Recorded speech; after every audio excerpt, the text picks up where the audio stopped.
আমি সবাইকেই আহ, আসলে আজকের দিনটা সকলের সাথে যাদের সাথে আমি কথা বলতে চাচ্ছি, আমার সত্যি খুবই কষ্ট লাগছে। স্বজন হারাবার বেদনা যে কি কষ্টের, তা বোধহয় আমার থেকে আর কেউ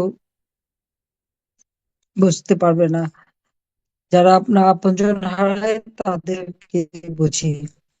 আজকে আমি এখানে কথা বলার সুযোগ পাচ্ছি, যারা সেই মব জাস্টিসের নামে বা আন্দোলনের নামে আমাদের পুলিশ বাহিনীর সদস্যদের নির্মমভাবে হত্যা করেছে এবং বীভৎসভাবে হত্যা করেছে।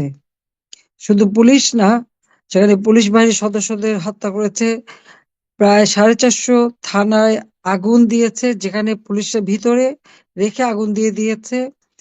এমনকি থানা লুট করেছে।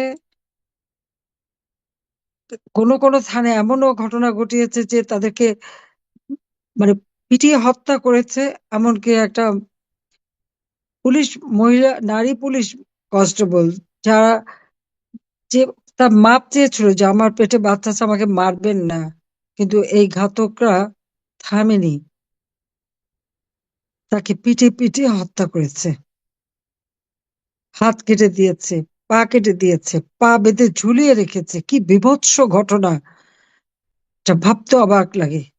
যারা দিন রাত অক্লান্ত পরিশ্রম করে মানুষের জীবনে নিরাপত্তা দিতে, তাদেরকে এইভাবে হত্যা করার উদ্দেশ্যটা কি ছিল? উদ্দেশ্যটা এটা অবশ্য ইতিমধ্যেই আপনারা শুনেছেন যে অবৈধভাবে ক্ষমতা দখল করবার জন্য ইনুস সেই এই পরিকল্পনা করেছে, যেটা সে নিজেই স্বীকার করেছে, যে মেটিকুলাসলি ডিজাইন করে সে শেখ হাসিনাকে ক্ষমতা থেকে হটিয়েছে এবং সে ক্ষমতা পেয়েছে।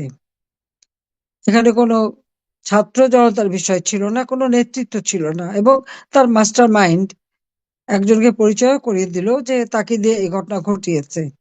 অর্থাৎ 7ই জুলাই থেকে আন্দোলনের নামে যে খেলা চলছিল, সেই 7ই জুলাই থেকে 14 জুলাই পর্যন্ত তো পুলিশ ছাত্রদের উপর কোনো আক্রমণ করে নাই, গরম পানি মারে নাই, সাউন্ড গ্রেনেড মারে নাই, বা তাদের উপর কোনো রকম জুলুম করেনি, বরং পুলিশ তাদেরকে সর্বতোভাবে সহায়তা করেছে। এমনকি যখন এই ছাত্ররা বঙ্গভবনে যেতে চেয়েছে, পুলিশ তাদেরকে সাথে গেছে এবং তাদের নিরাপত্তা দিয়েছে। অথচ সেই পুলিশকেই তারা প্রথম আঘাত করা শুরু করলো, এবং সে কথাটা আজকে ওদের মুখ থেকেই চলে এসেছে। আম, সে মোহাম্মদ ইউনূসের যে পালিত সন্ত্রাসী সমন্বয়ক হাসিব, সে কিন্তু একটা টেলিভিশনের ইন্টারভিউতে বলেছে, আমি কোট করছি, যে পুলিশ হত্যা না করলে আর মেট্রো রেলে আগুন না দিলে বিপ্লব সার্থক হতো না, আনকোট। তার মানে এই পুলিশ যে তারা হত্যা করেছে, এটা কিন্তু পরিকল্পিতভাবেই হত্যা করেছে। এবং মেট্রো রেল সহ বিভিন্ন প্রতিষ্ঠানে যে আগুন দেওয়া এবং লাশ ফেলা, এবং তাদের আন্দোলনের মধ্যে যতগুলি লাশ পড়েছে, সেগুলি যদি এখন কবর থেকে বের করে পোস্টমর্টম করা যায়, দেখা যাবে এখানে পুলিশ গুলি করে নাই, সেনাবাহিনী গুলি করে নাই, র্যাব গুলি করে নাই, বিজিবি গুলি করে নাই। সেখানে এমন এক রাইফেল ব্যবহার করা হয়েছে, বুলেট ব্যবহার করা হয়েছে, যে বুলেট, সেটা ইউনূসের যে উপদেষ্টা স্বরাষ্ট্র মন্ত্রণালয়ের দায়িত্বে ছিলেন সাখাওয়াত সাহেব, তিনি নিজেই একজন সেনাবাহিনীর লোক, কাজী অফিসার, তিনি জানেন। এবং তিনি সেই বুলেট দেখে বলেছেন এটা 7.62 বুলেট। এই বুলেট পুলিশ ব্যবহার করে না, বা আমাদের কেউ ব্যবহার করে না। কাজে সেই গুলিতেই তারা মারা গেছে। এবং যখন এটা মিছিলের মধ্যে তারা ছিল, সেখানে কোন পুলিশ ছিল অনেক দূরে, হঠাৎ একটা গুলি লেগে মারা গেল, সেটা কিভাবে হয়? আর আবু সাইদের ব্যাপারটা যদি আমরা বলি, তা বলছে পুলিশ গুলি করেছে। হ্যাঁ, পুলিশকে যখন আক্রমণ করেছে, পুলিশের পক্ষ থেকে কখন কোন পদক্ষেপ নেওয়া হবে সেই নির্দেশিকা পুলিশের কার্যক্রমের মধ্যে দেওয়া থাকে, তাদের কার্যপ্রণালীতেই থাকে, সেটা আইনেও দেওয়া আছে। যে কখন কোন অবস্থায় তারা কোন অ্যাকশনে যাবে। তারপরে আমাদের পুলিশ বাহিনী যথেষ্ট ধৈর্যের পরিচয় দিয়েছে তখন। আমি বলবো অনেক ধৈর্যের পরিচয় দিয়েছে, কিন্তু এই ধৈর্যের পরিচয় দিতে যেয়েই তাদের উপরে আরো বেশি আঘাত। তো তাদেরকে পরিকল্পিতভাবেই হত্যা করা হয়েছে। এমনকি গণভবনে ডিউটি করতো, আমার ডিউটিতে যে পাইলট পুলিশ ছিল, যাত্রাবাড়িতে বাড়ি, তাকে সেখানে মেরে ব্রিজের কাছে ফেলে রেখেছিল। যখন এখানে ডিউটিতে আসে না, খোঁজ নিয়ে দেখা গেল যে তাকে ওখানে হত্যা করা হয়েছে। এইভাবে তারা পরিকল্পিতভাবেই মেরেছে এবং সে কথাটা তারা নিজেরা স্বীকার করেছে। এটাই হচ্ছে সব থেকে মানে দুর্ভাগ্যের বিষয়, যে তারা আন্দোলন করবে, তাদের কোনো কিছু নেই, তারা এভাবে মানুষ খুন করবে। এটা কোন ধরনের কথা? একদিকে আগুন দিয়ে জ্বালানো আর একদিকে লাশ ফেলা। আবার এই পুলিশ হত্যায় বিএনপির এক নেতা সিরাজগঞ্জের, সে বলেছে যে পুলিশকে মেরে নাকি কোমর ভেঙে দিয়েছে, যার জন্য আর পুলিশ কোনো কিছু করতে পারেনি। সে সাথে আর একটি দল, কোন এক ইসলামিক আন্দোলনের নেতা, সেও আবার বলেছে, দাবি করছে যে তারাই পুলিশ মেরেছে। তার মানে কি, যারা মানুষের জীবনে নিরাপত্তা দেবে তারাই হয়ে গেল এদের শিকার, তারাই হলো এদের মানে লক্ষ্যবস্তুতে পরিণত হয়েছে। সব থেকে দুর্ভাগ্য যে এনু যে ক্ষমতা নিল, 15 তারিখের থেকে যারা যে ধ্বংসযজ্ঞ শুরু করে দিল এই ছাত্ররা, সমন্বয়করা, এবং বিভিন্ন জায়গায় তারা জ্বালাও পোড়াও, অগ্নিসন্ত্রাস, থানা আগুন দেওয়া, লুটপাট, বাড়ি ঘরে আগুন দেওয়া, ব্যাপকভাবে যখন শুরু করে দিল, পুলিশের উপর যখন আক্রমণ শুরু করে দিল, এরপর থেকে তো এই ঘটনা চলতেই থাকলো।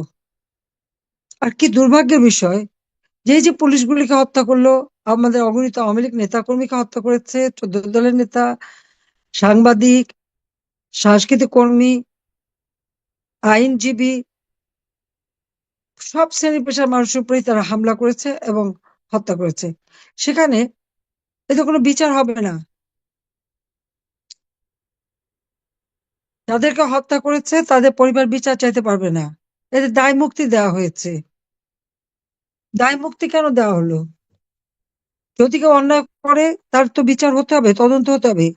যখন 6 জন মারা গেল, আমি তখন বিচার বিভাগীয় তদন্ত কমিটি করে দিলাম, এবং সেই তদন্ত কমিটি কিন্তু কাজও শুরু করলো। কিন্তু ইউনূস ক্ষমতা আসার পরে সে তদন্ত কমিটির কাজ বন্ধ করে দিল। কিন্তু সে ক্ষমতায় এসে কি বললো? এই 8ই আগস্ট ইউনূস বক্তব্য দিয়েছে যে আমি আমি কোট করছি, সে বলেছে, আমি সকলকে শান্ত থাকতে বলেছি, ভায়োলেন্স আমাদের এনিমি, ছাত্রদের, রাজনীতিবিদদের সবাইকে শান্ত থাকতে বলেছি, আনকোট।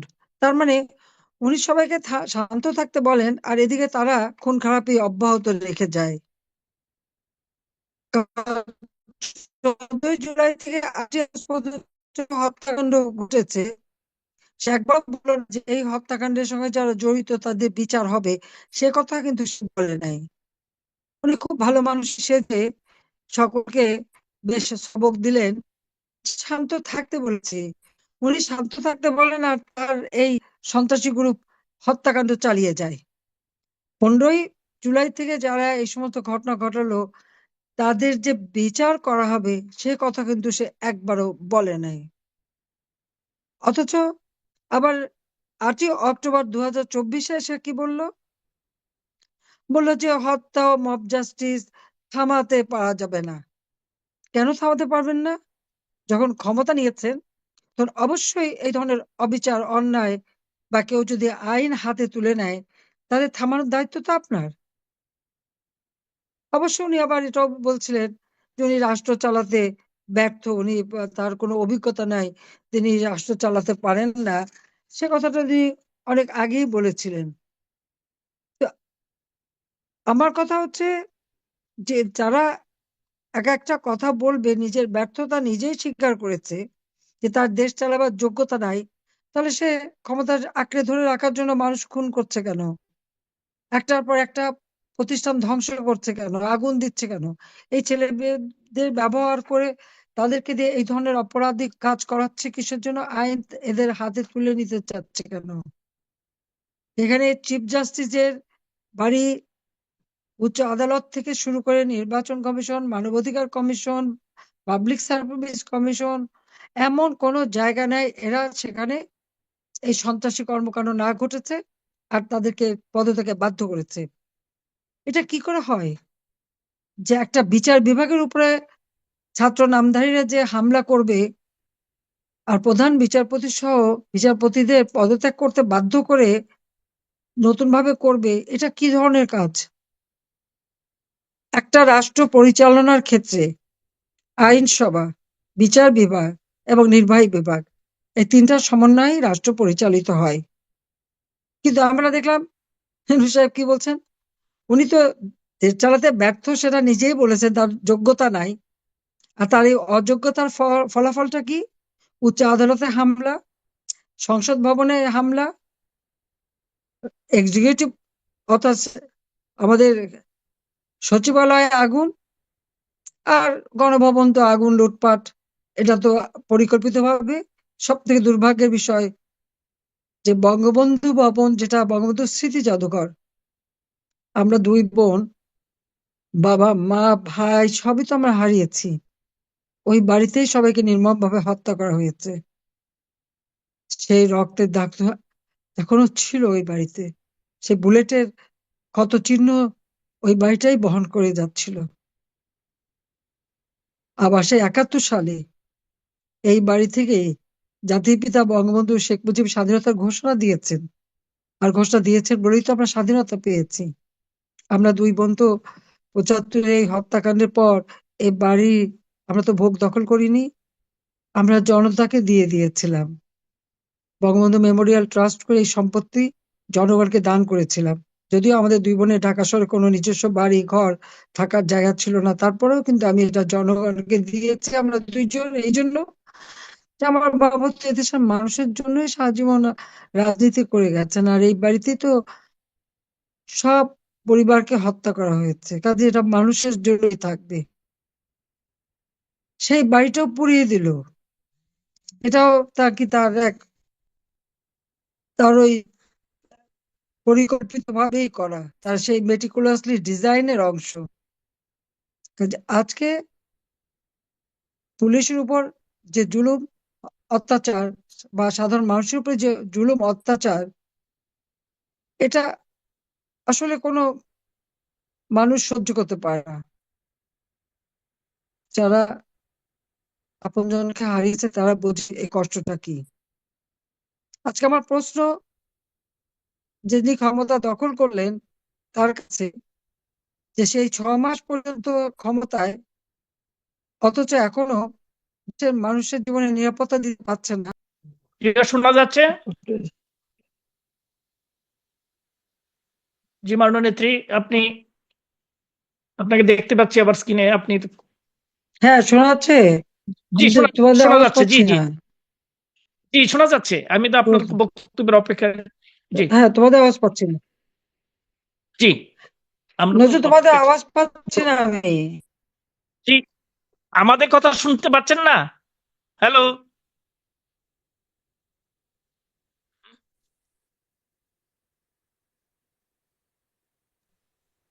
ওকে।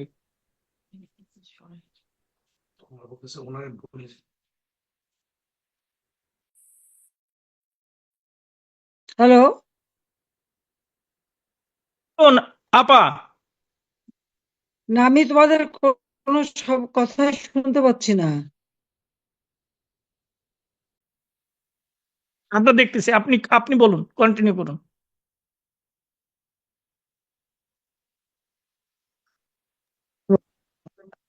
হ্যাঁ, এবার শুনতে পাচ্ছেন? তো আমি যে কথা, হ্যাঁ এখন শুনতে পাচ্ছি। হ্যাঁ হ্যাঁ, জি জি আমি জি তাড়াতাড়ি শেষ করি, মানে ঝামেলা করে। তা আমার এটাই কথা যে আজকে 6 মাসের উপরে হয়ে গেল ক্ষমতা দখল করে। এখন যদি সে আইন শৃঙ্খলা নিয়ন্ত্রণ করতে না পারে, এই মব জাস্টিস বন্ধ করতে না পারে, উল্টো আরো মানুষকে হয়রানি, অত্যাচার, নির্যাতন, এই তারপরে আবার এখন শুরু হচ্ছে কি, অপারেশন ডেভিল হান্ট। কে ডেভিল?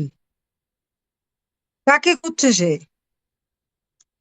যারা পুলিশকে হত্যা করে, আওয়ামী লীগ নেতাকর্মী হত্যা করে, ছেলেকে না পেলে মাকে হত্যা করে, মাকে গ্রেপ্তার করে, ছোট 10 বছরের বাচ্চার সামনে এবং 3-4 বছরের বাচ্চার সামনে যে বাড়ির মধ্যে তাণ্ডব করে।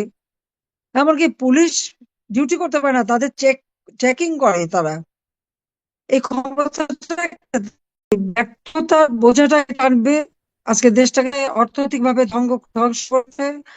মানুষের আইন শৃঙ্খলার পরিস্থিতি সব থেকে খারাপ, মানুষ জীবনে কোনো নিরাপত্তা নাই। আমরা যে বাজেট দিয়ে এসেছি, বয়স্ক ভাতা বিধবা ভাতা থেকে শুরু করে সবকিছু বন্ধ, এমনকি আশ্রম প্রকল্পের ঘরগুলি ভেঙে দিচ্ছে। এই অবস্থা, চরম অরাজকতা দেশে চলছে, মানুষের কোনো নিরাপত্তা নাই। আর আমাদের প্রাণপ্রিয় নেত্রী এখন আমাদের সাথে আবার যুক্ত হয়েছেন। যে আমি প্রিয় নেত্রী, জি নজরুল, তুই প্লিজ, জি আমি যাদের সঙ্গে কথা বলতে চাইছি তাদেরকে দাও, আমি সেটা বেশি জি আমি ইম্পর্টেন্ট, বক্তব্য পরে আমি দিতে যাচ্ছি, পারবো। জি আমি আমি ওনাদের সঙ্গে যাচ্ছি। কথা বলবো, হ্যাঁ। নাও। আমরা শহীদ পুলিশ পরিবারের সদস্যদের কথা শুনবো, কেমন কাটছে তাদের দিন, দায়িত্ব পালন করতে গিয়ে যারা জীবন দিলেন, কেমন আছেন তাদের বলে ফেলতে পরিবারের সদস্যরা। শুরুতেই বলবেন মোহাম্মদ ইউনূস। এখানে কথা বলবো, মেট্রিকুলার্স হ্যাঁ। ডিজাইনের মাধ্যমে তার দূষরদের দিয়ে গত বছর 19 জুলাই যাকে পিটিয়ে 7 পায়ের রক কেটে নির্মমভাবে খুন করে, তারপর যাত্রাবাড়ি থানাস্থ ঢাকা চিটাগাং হাইওয়ের রায়েরবাগ ফ্লাইওভারে ঝুলিয়ে ঝুলন্ত লাশের নিচে আগুন ধরিয়ে দিয়ে লাশটিকে মুক্তি পোড়াচ্ছিল ছবি দেখি। সেই শহীদ নায়েক মোহাম্মদ গিয়াসউদ্দিনের সহধর্মিণী জেসমিন সুলতানা। জেসমিন সুলতানা, আপনি বলুন।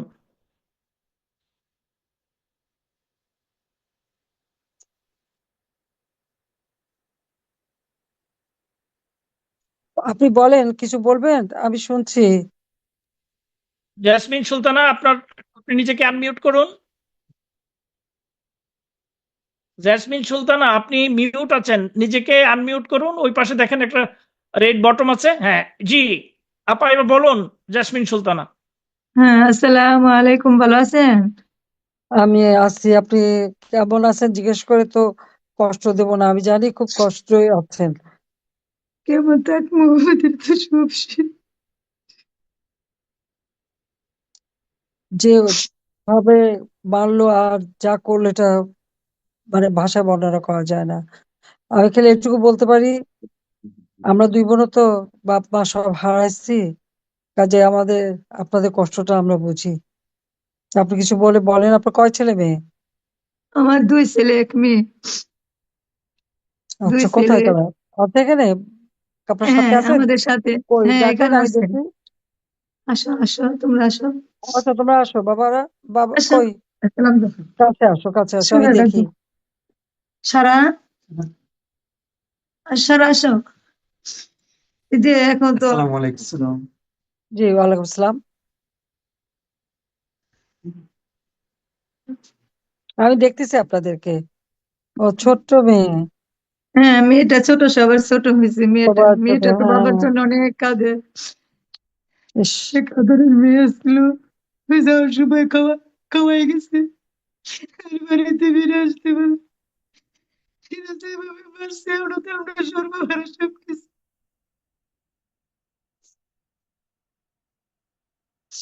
সেরকম তো পরিস্থিতি যায় না কা, কালো হইয়া কিরকম হয়েছে, মনে হয় যে সিনে যে গেল না, কিছু চিনতেই পারলাম না। মানুষের ভাবে জীবন হত্যা করে না। এখন তো আমাদের কেউ নেই, আমাদের কেউ জিজ্ঞাসা করতে আসলো না। একদিনে বললো না যে কিভাবে মারছে, কি করছে এরা। কেউ কোনোদিন আসে না, খোঁজ খবর নিতেও আসে না। আমি 3টা বাচ্চা নিয়ে চলতেছি।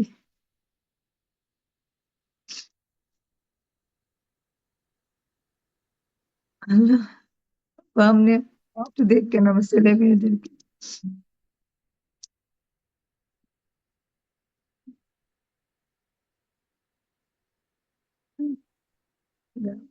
আমি আমি জানি না আমি কি ভাষায় সান্ত্বনা দেবো, তো এটুকু কইতে পারি যে আমি আছি। আমি অবশ্যই এর বিচার ইনশাআল্লাহ একদিন করবই করবো। ওরা যতই দায় মুক্তি দিক, এই হত্যার দায় মুক্তি হয় না, হত্যার বিচার হয়।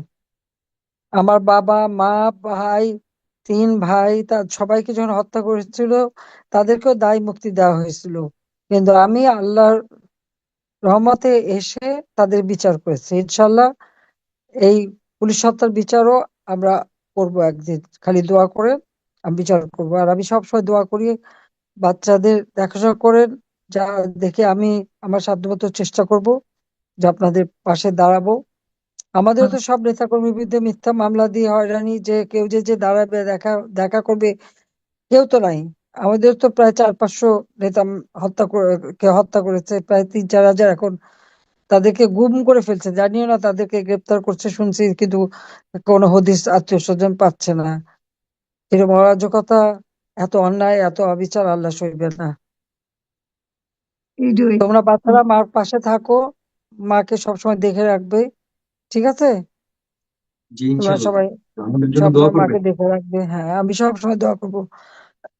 তো বলো যে আমি আছি তোমাদের জন্য, হ্যাঁ, আমি খোঁজ ইনশাআল্লাহ খবর আপনাদের নিচ্ছি, খোঁজ সবসময় খবর দোয়া করি। রাখছি।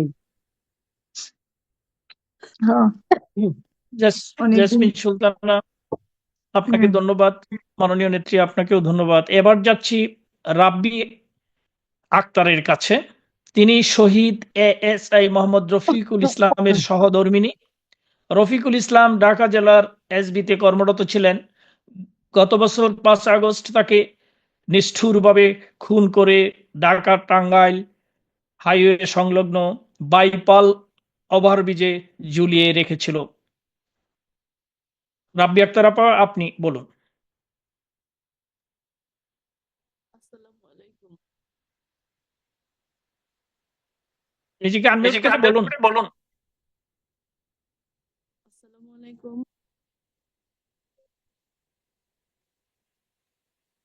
জি, আপনি বলুন, একটু জোরে বলুন। আসসালামু আলাইকুম। আপনার কিছু বলবেন? হ্যাঁ, বলেন। আমি আমি আপনার কাছে গেছি এরকম হচ্ছে। কি বলবো, বলার তো আর ভাষা নাই। যে হারিয়ে গেছে তার তো আর আমি খুঁজে জানি। পাই। এখন এটা একটা ছেলে আছে, একটা মেয়ে আছে। যে মেয়ে আমার কোলে, অনেক হুম, ছোট। বাবা কি জিনিস বুঝবে না বা কখনো পাবেও না, বোঝার আগেই হারিয়ে গেছে। এখন আমরা চাই যারা মারছে ওদের যাতে বিচার হয়, ছেলে মেয়েরা যাতে স্বাচ্ছন্দ্যে বড় হতে পারে, ওরা যাতে নিশ্চিন্তে যাতে জীবনযাপন করতে পারে, সেই দিকটা দেখবেন। আমরা চাই ছেলে কোথায়? ছেলে কাছে আছে? না, ছেলে কাছে নাই, ছেলে আমার আম্মুর কাছে থাকে, স্কুলে পড়ে ও তো আচ্ছা। আমার আম্মুর কাছে।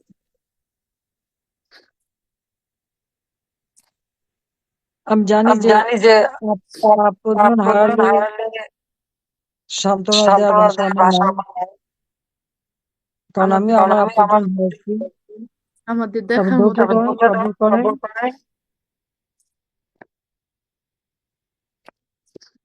একদিন এটা বিচার করবে।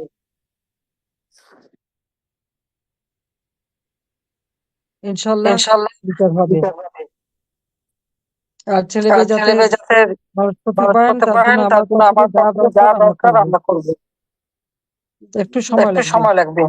ওদের জন্য দোয়া করবেন যাতে ওরা মানুষের মতো মানুষ হইতে পারে। হ্যাঁ, নিশ্চয়ই দোয়া করি। ভালো থাকেন। আল্লাহ সবর দিক, সেই দোয়া করি।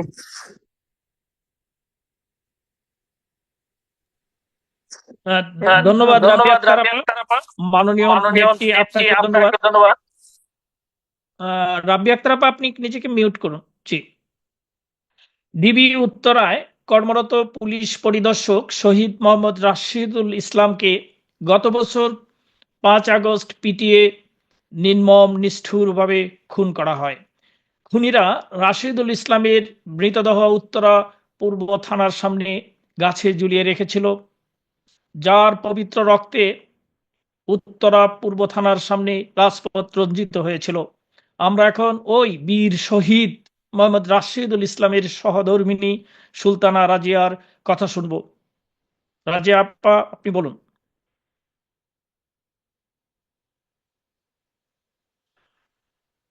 সুলতানা রাজিয়া, আপনি নিজেকে আনমিউট করুন।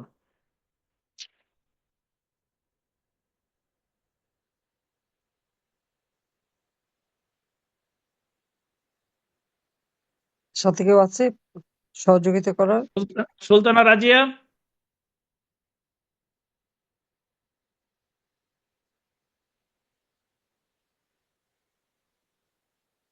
আমার মনে হয় তিনি কোনো টেকনিক্যাল সমস্যার কারণে দেখি ওনাকে আবার পাওয়া গেলে ওনাকে দেখছি না, ওদের টেকনিক্যাল কারণে উনি বাইরে হয়ে গেছেন নাকি। আমি এবার যাচ্ছি, এবার বলবেন শহীদ এএসআই ফিরোজ হোসেনের সহধর্মিণী সালমা সুলতানা। ফিরোজ হোসেন, যিনি ঢাকা মেট্রোপলিটন পুলিশের কদমতলী থানায় কর্মরত ছিলেন, জনগণের জালমাল রক্ষা করতে গেলে তাকে গত বছর 5 আগস্ট যাত্রাবাড়ি থানার সামনে পিটিয়ে নির্মমভাবে খুন করা হয়। সালমা সুলতানা, আপনি বলুন।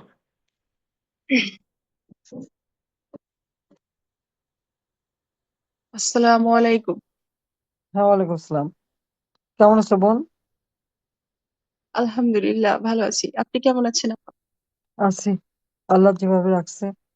দেশ দেশটা মনটা দেশেই পড়ে থাকে। আর যে কষ্ট তোমরা পাচ্ছ এটা তো আমার মানে এটা সহ্য করা যায় না।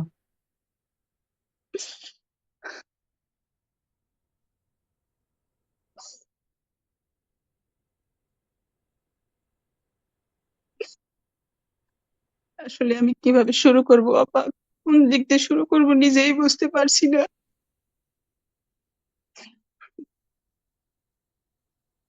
আমার স্বামীকে যেভাবে মারছে আপা, কোনোদিন আশা করিনি আর কল্পনাও করিনি তার জীবনটা এভাবে দিতে হবে।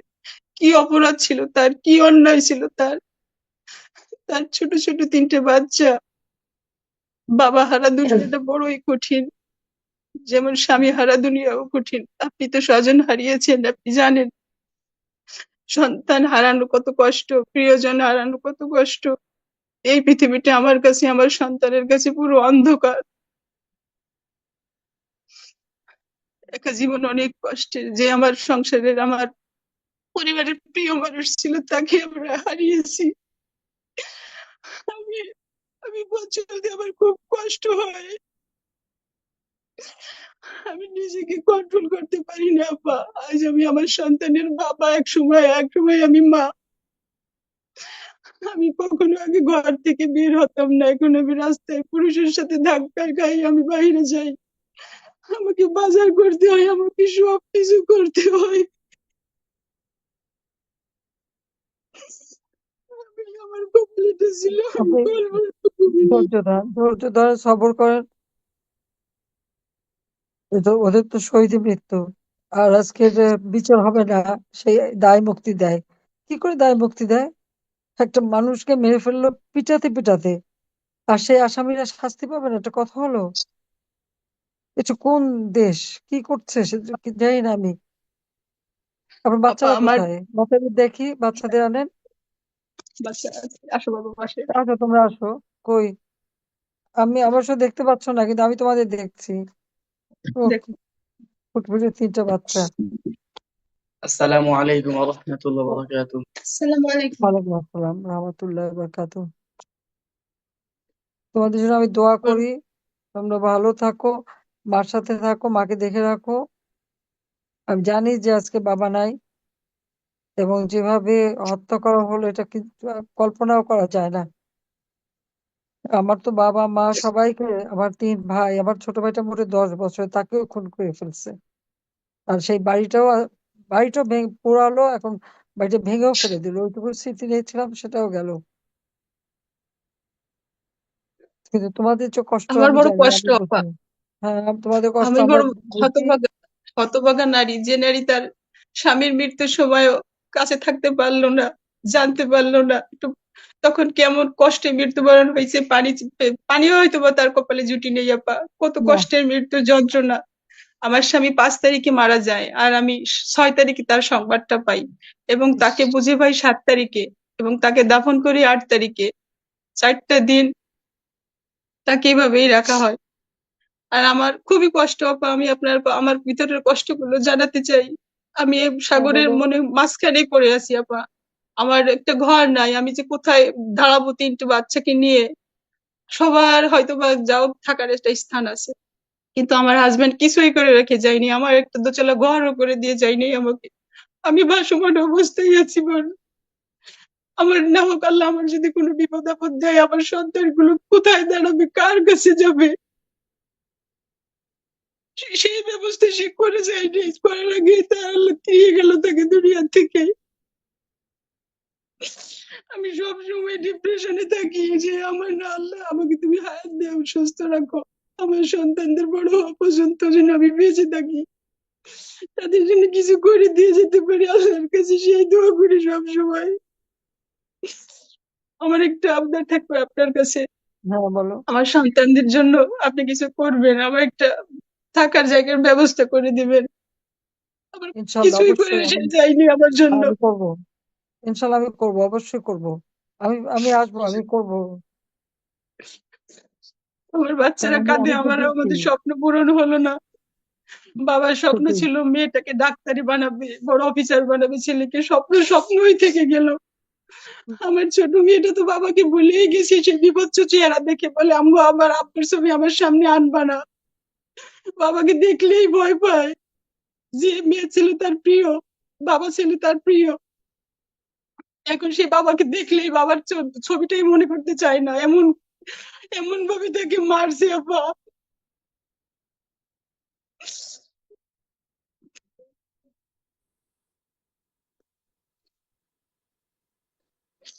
যদি একটা থাকার ব্যবস্থা হতো আমার, আমি সব একটু নিশ্চিন্তে থাকতে পারতাম আপা। প্রিয়জনকে হারিয়ে কেউ কখনো শান্তিতে থাকতে পারে না।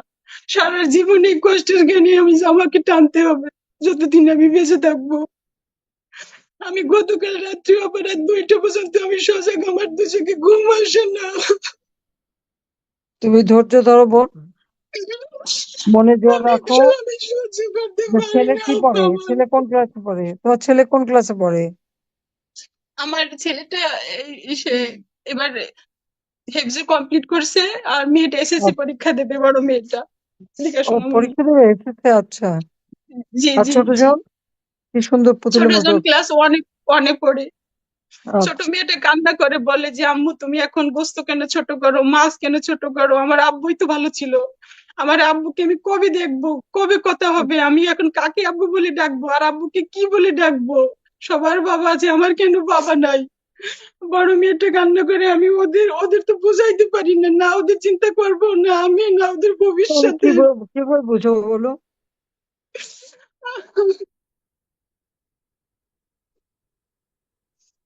কি সর্বনাশ করে দিল, কত মানুষের জীবনে সর্বনাশ করে দিল। এটা কেন এরকম করলো আমি জানি না। আমার ইচ্ছা করে সন্তানদের এইভাবে মানুষকে মুখের দিকে মারলো। তাকালে আমি আমি সহ্য করতে পারি না বাবা।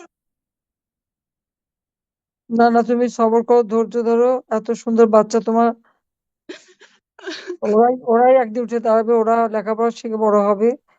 আর অবশ্যই আমি আমি আসি, যা লাগে পড়াশোনা সব অবশ্যই আমি একদিন আমি আসবো এবং আমি দেখবো।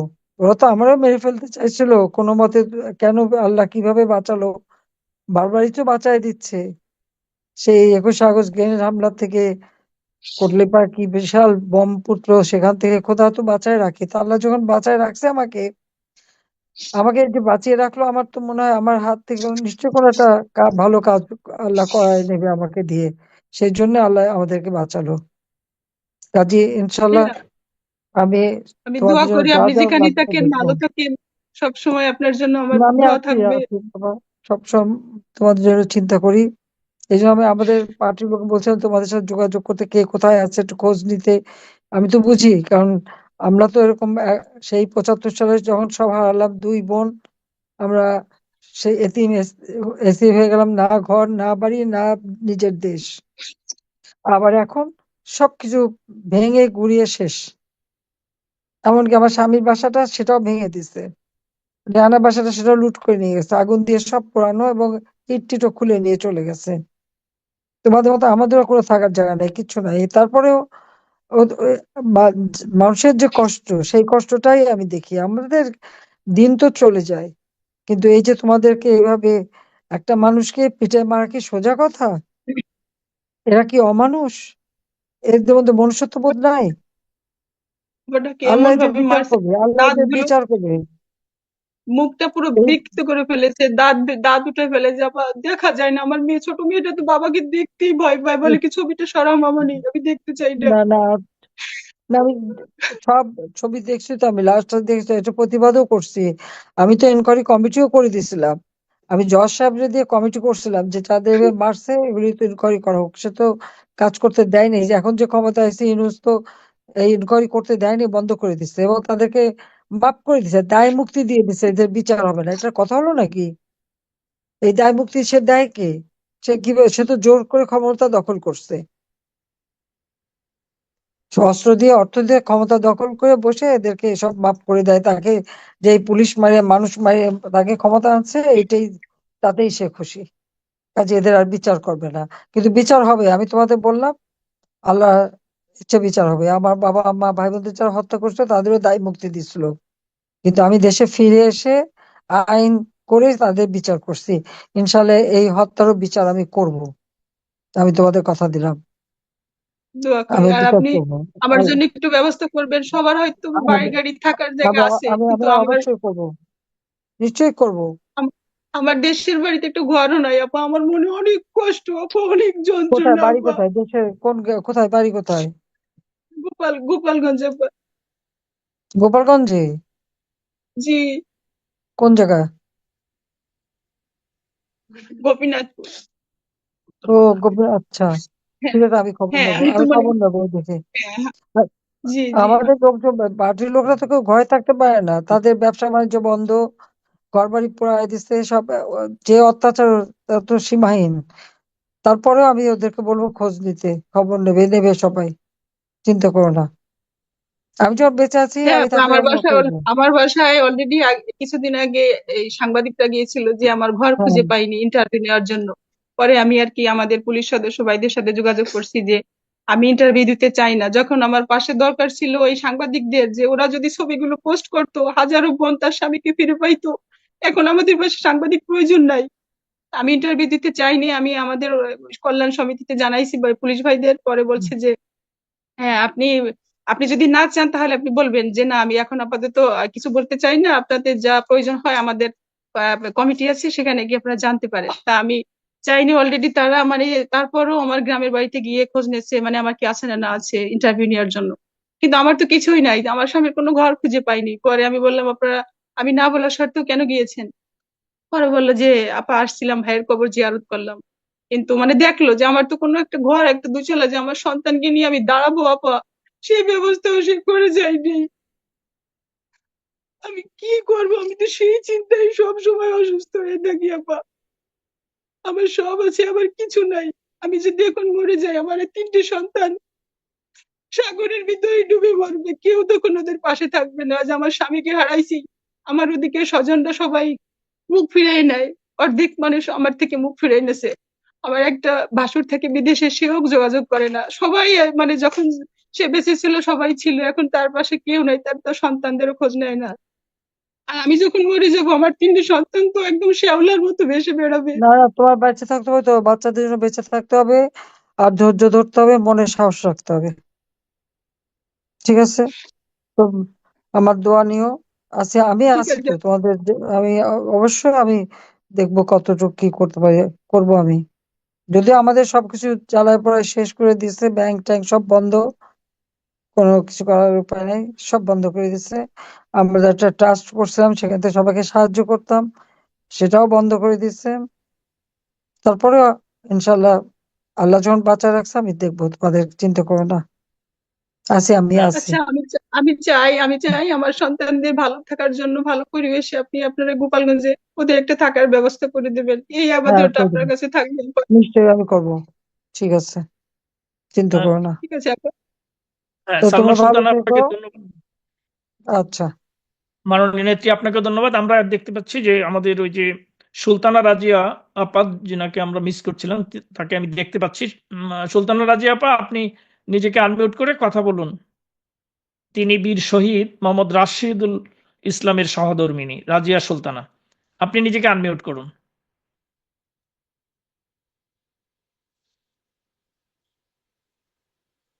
সুলতানা রাজিয়া, জি বলুন। শোনা যাচ্ছে? জি জি। আসসালামু আলাইকুম স্যার। হ্যাঁ, ওয়ালাইকুম আসসালাম। আমি কি বলে শুরু করবো আমি বলতে পারছি না, তাহলে এতটুকুই বলবো যে এই পৃথিবীতে আমি নিঃস্ব হয়ে গেছি, আমার বলার ভাষা নেই। জোর করে এইভাবে হত্যাকাণ্ড করে আমি একা পড়ে আছি, কি করব বলেন?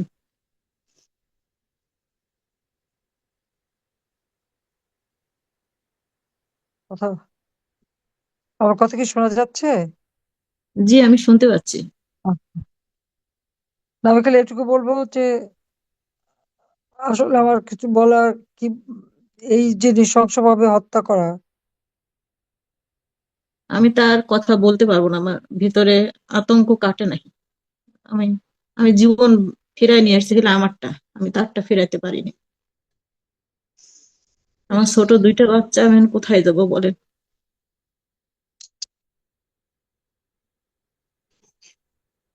বাচ্চারা আমার কোথায়? বাচ্চা, আমি তাকে কি নিয়ে ভবিষ্যৎ গড়ে দেবো বলেন? আমার চাকরি নাই, আমি শিক্ষিত হয়ে এখন পর্যন্ত কোনো চাকরি পেলাম না, আমি কোথায় যাব বলেন?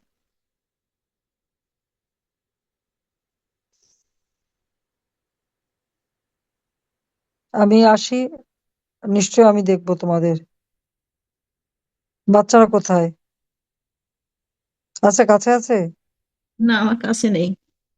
ওরা ও, ওরা একদম চুপ হয়ে গেছে, আমার চঞ্চল বাচ্চা দুইটা একদম শেষ।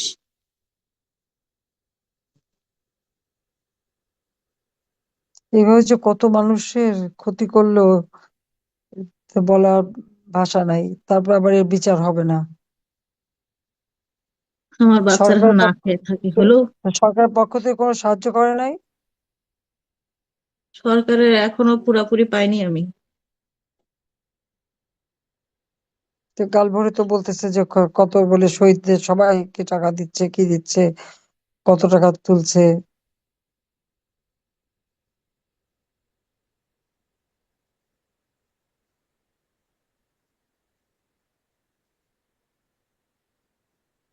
কতদিন এভাবে মুখ তাকাই থাকবো বলতে পারেন?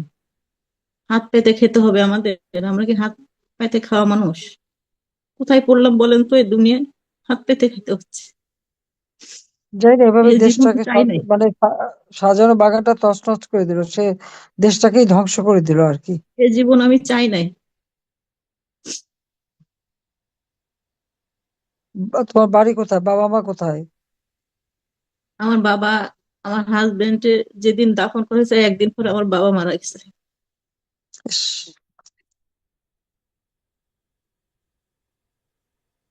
মানে এই শোকটা নিতে পারে নাই। আমার সব দিকই শেষ, আমার কোনো জায়গায় জায়গা নেই, সব শেষ। আমরা আছি তোমার কাছে, তুমি চিন্তা করো না। তোর বাড়ি কোথায়? রাজশাহীতে। কোন জায়গা? রাজশাহী উপজেলা? ওখানে।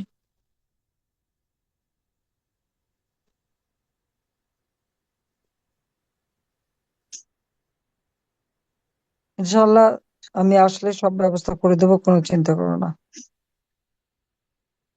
আহ, সে আশায় থাকলাম।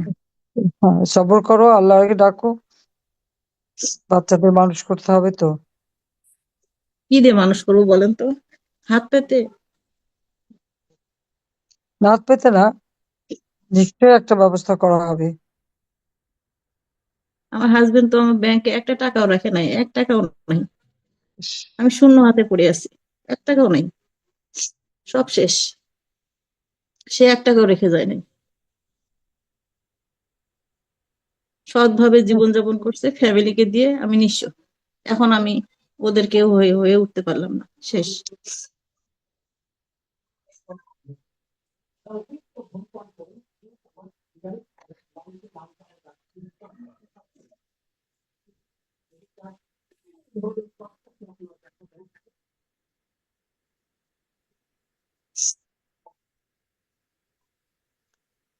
তুই ধৈর্য ধরো, দেখি যে আমরা নিশ্চয়ই বেঁচে যখন আসছি একটা বিহিত করবোই।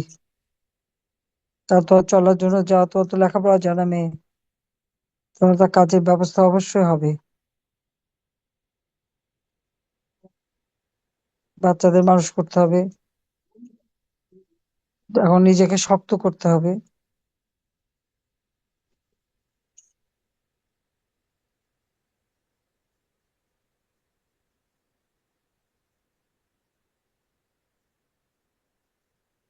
জি, তাহলে আমরা হ্যাঁ, ধন্যবাদ সুলতানা রাজিয়া আপা, আর ধন্যবাদ মাননীয় নেত্রী।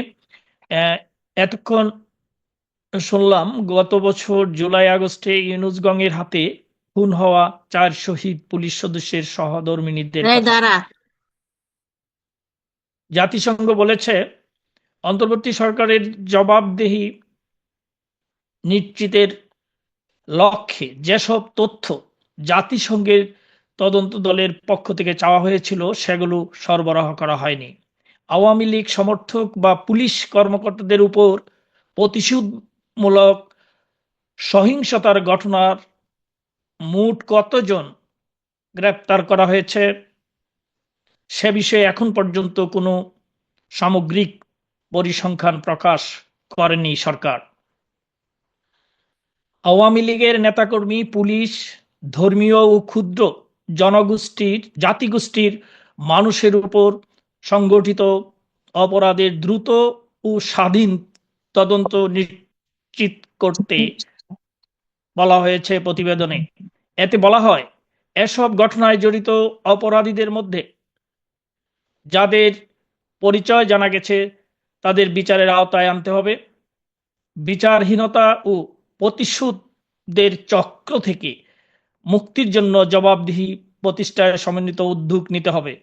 প্রিয় দর্শক এবং আজকের পর্বে অংশগ্রহণকারী আপনাদের উদ্দেশ্যে এখন আবার কথা বলবেন বাংলাদেশ আওয়ামী লীগের সংগ্রামী সভাপতি, আমাদের প্রাণপ্রিয় নেত্রী, বঙ্গবন্ধু কন্যা দেশরত্ন জননেত্রী শেখ হাসিনা। আমি এইমাত্র যাদের সঙ্গে কথা বললাম এবং তাদের যে দুরবস্থার কথা আমি শুনলাম, এটা সত্যি খুব বেদনাদায়ক। এইভাবে নির্মমভাবে হত্যা করা, আর যারা মানুষের নিরাপত্তা দেবে তাদেরকে হত্যা করা, এই পুলিশ হত্যা, এবং তারপরে এই প্রত্যেকটা পরিবার আজকে মহা বিপদে। তারা তো কিভাবে বাঁচবে ভবিষ্যতে? এই বাচ্চাগুলির ভবিষ্যৎটা কি? অথচ এই পর্যন্ত সরকারের পক্ষ থেকে তো কোনো কিছু করাই হয়নি, উল্টো আরো যারা এই হত্যাকাণ্ডের সঙ্গে জড়িত তাদেরকে দায় মুক্তি দেওয়া হয়েছে। মানে বিচারহীনতা, এই বিচারহীনতার কালচার থেকে দেশকে বের করে আনতে হবে, এবং ইনশাল্লাহ এদের বিচার একদিন হবে হবে, এটা আমি বিশ্বাস করি। এইভাবে অন্যায়ভাবে মানুষকে হত্যা করা এবং এর প্রতিবাদেই আমাদের সংগ্রাম চালাতে হবে। আর এই যে সরকার এই ধরনের মানুষ হত্যা করে এবং হত্যাকারীদের লালন পালন করে এবং জঙ্গি সন্ত্রাসীদের ছেড়ে দিয়ে তাদেরকে নিয়ে দেশটাকে আজকে একেবারে জঙ্গির দেশে পরিণত করেছে, একের পর এক মানবাধিকার লঙ্ঘন করে যাচ্ছে। এই পুলিশকে যেভাবে নৃশংসভাবে হত্যা করেছে, এর থেকে বড় মানবাধিকার লঙ্ঘন আর কি হতে পারে? এবং এই ইউনূস, সে এই মানবাধিকার লঙ্ঘনের দায়ে সে দায়বদ্ধ, কাজী একদিন তার বিচারও বাংলাদেশে হবে। এই মানবাধিকার লঙ্ঘনের দায়ে তার বিচার করা হবে ইনশাল্লাহ। এবং আমি একটু বলবো যে আমাদের যারা একটু আমি জানি আমাদের সবাই খুব কষ্টে আছে, তারপরেও এই পরিবারগুলি, এই বাচ্চাগুলি এবং আরো তো বহু পুলিশ মারা গেছে, তাদের সকলের খোঁজ নেওয়া এবং যখন আমি দেশে ফিরতে পারবো ইনশাল্লাহ প্রত্যেকটা পরিবারের যা যা লাগে সব সহায়তা আমি দেব, আর হত্যাকারীদের বিচারও করব। বোধহয় ওই জন্যই বোধহয় আল্লাহ বাঁচিয়ে রেখেছে আমাকে, সেটাই আমি মনে করি। কাজেই আমি এটুকু তাদেরকে কথা দিতে পারি যে এই ধরনের অপরাধে যারা জড়িত, ষড়যন্ত্রের সাথে জড়িত এবং এখন পর্যন্ত দেশকে যারা জঙ্গির দেশে পরিণত করে একের পর এক মানবাধিকার লঙ্ঘন করে যাচ্ছে, তাদের বিচার বাংলা মাটিতে হবে। এবং আগামীকালের যে হরতাল এবং আন্দোলন, সেটাকে সফল করবার জন্য আমি আহ্বান জানাচ্ছি সবাইকে যে এদের বিরুদ্ধে সকলকে এখন সংগ্রাম করতে হবে, যাতে দেশটা এই রাহমুক্ত হতে পারে, বিচারহীনতার কালচার থেকে বেরোয় আসতে পারে, মানবাধিকার লঙ্ঘনের যে পদে পদে ঘটনা ঘটছে তার থেকে মানুষকে যেন মুক্তি দেওয়া যেতে পারে, দেশের মানুষের শান্তি আসবে, আস নিরাপদে তারা চলতে পারবে, সেই ব্যবস্থাটাই করতে হবে। এবং এটা এই সরকারকে দিয়ে হবে না, কারণ যে ক্ষমতায় যে বলে যে দেশ চালানোর আমার কোনো অভিজ্ঞতাই নাই, তো তাকে দিয়ে দেশ কিভাবে চলবে? যে মানুষ হত্যা করলে আর মানবাধিকার লঙ্ঘন করলে তাদের শাস্তি দেয় না, বিচার করে না, সে মানুষের কি কল্যাণ করবে, মানুষের কি মঙ্গল করবে? সব ভুয়া মিথ্যা কথা বলে বেড়াবে আর অপরাধীদের নিয়ে দেশটাকে ধ্বংস করবে। কাজে আমি সকলকেই বলবো যে এই অন্যায়ের প্রতিবাদ করতে হবে এবং এই রাহুর হাত থেকে দেশটাকে মুক্ত করতে হবে, এই জঙ্গি ইউনূসের হাত থেকে দেশটাকে মুক্ত করতে হবে। বাংলাদেশের জঙ্গিবাদ চলবে না, এইভাবে মানুষ হত্যা, পিটিয়ে হত্যা, এই জঘন্য ঘটনা যারা ঘটিয়েছে তাদের আমি তীব্র ভাষায় নিন্দা জানাই। আর আল্লাহ রাব্বুল আলামিনের কাছেও দোয়া করি যে যারা এইসব ধরনের জঘন্য ঘটনা ঘটিয়েছে তাদের জন্য বিচার হয়। সবাই ভালো থাকেন, সুস্থ থাকেন। জয় বাংলা, জয় বঙ্গবন্ধু।